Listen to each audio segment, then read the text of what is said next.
L'Amérique, vaste continent, est souvent considérée comme une terre de modernité, de technologie et de grandes métropoles. Mais bien avant les gratte-ciels et les grandes autoroutes, il existait déjà des récits bien plus anciens. Des histoires nées de la nature brute, des traditions autochtones et de l'imaginaire collectif d'un peuple en harmonie avec son environnement.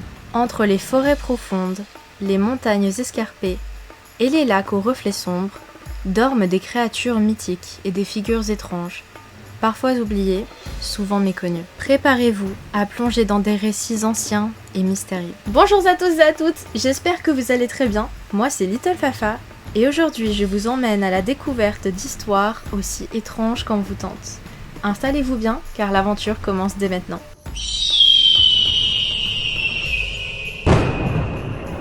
Imaginez un ciel noir d'encre et chargé d'électricité.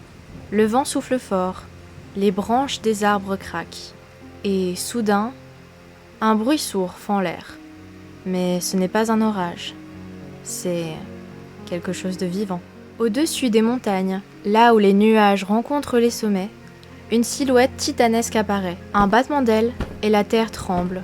Un cri strident et le tonnerre répond. Ce n'est pas un oiseau ordinaire, c'est le Thunderbird, ou l'oiseau tonnerre en français, l'un des êtres les plus puissants et vénérés du continent américain. Selon de nombreuses légendes amérindiennes, le Thunderbird n'est pas qu'une créature, c'est un dieu ou un gardien du ciel.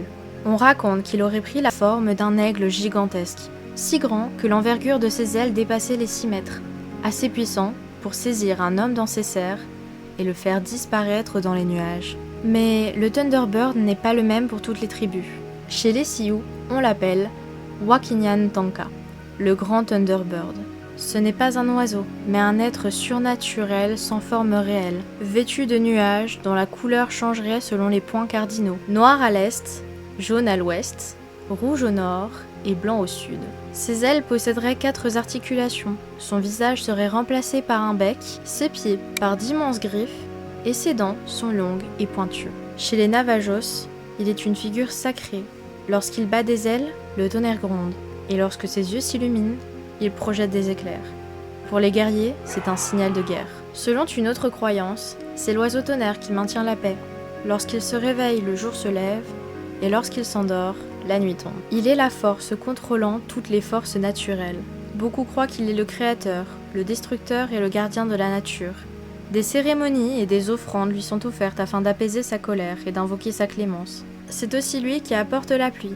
Et lorsqu'une tribu ne satisfait pas l'oiseau, il y a de fortes chances pour que cette tribu n'ait pas suffisamment de pluie pour maintenir leur récolte en vie. Et pour d'autres tribus, comme les Yaquis, le Thunderbird est loin du dieu bienveillant.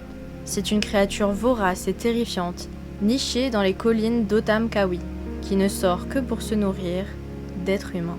Hommes, femmes et enfants, nul n'est à l'abri. Cette tribu craint tellement l'oiseau qu'elle évite les fêtes et les danses par peur de l'attirer.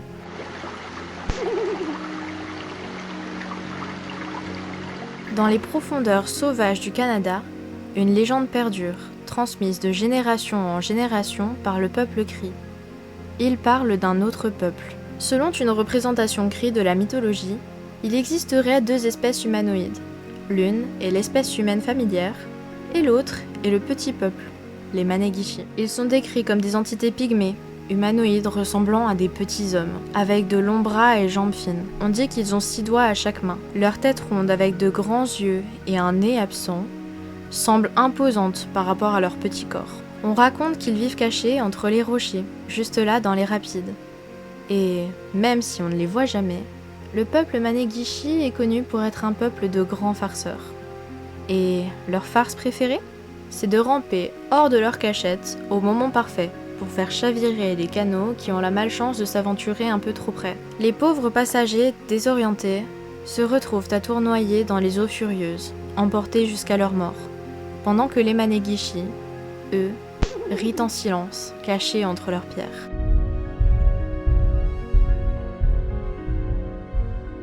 Sur les rives du lac supérieur, au nord de l'Ontario, une silhouette étrange se dessine à l'horizon. Elle semble humaine, massive, allongée sur le dos, les bras croisés, comme endormie dans un sommeil éternel. C'est le géant endormi, une impressionnante formation rocheuse que l'on peut apercevoir depuis Thunder Bay sur le sentier transcanadien.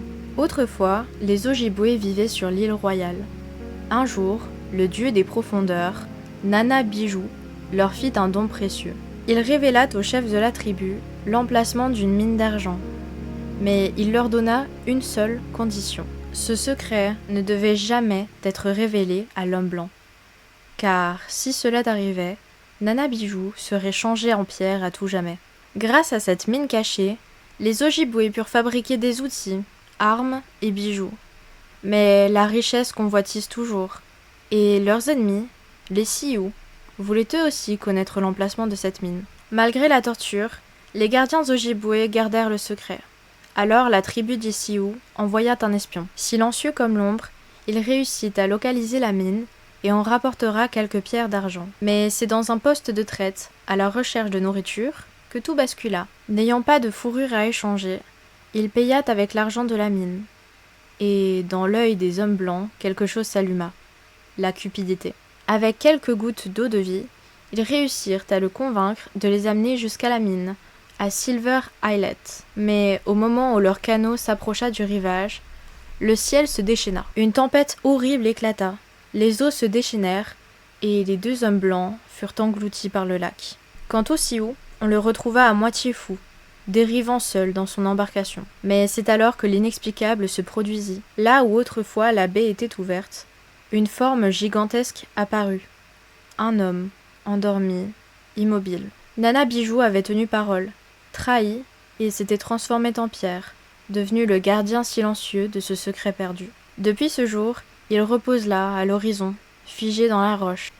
Les anciens racontent que quiconque tenterait de percer le mystère de la mine serait maudit à son tour. Et voilà, notre voyage touche à sa fin. Ces récits nous rappellent à quel point les terres d'Amérique du Nord sont riches en mystères et en traditions oubliées.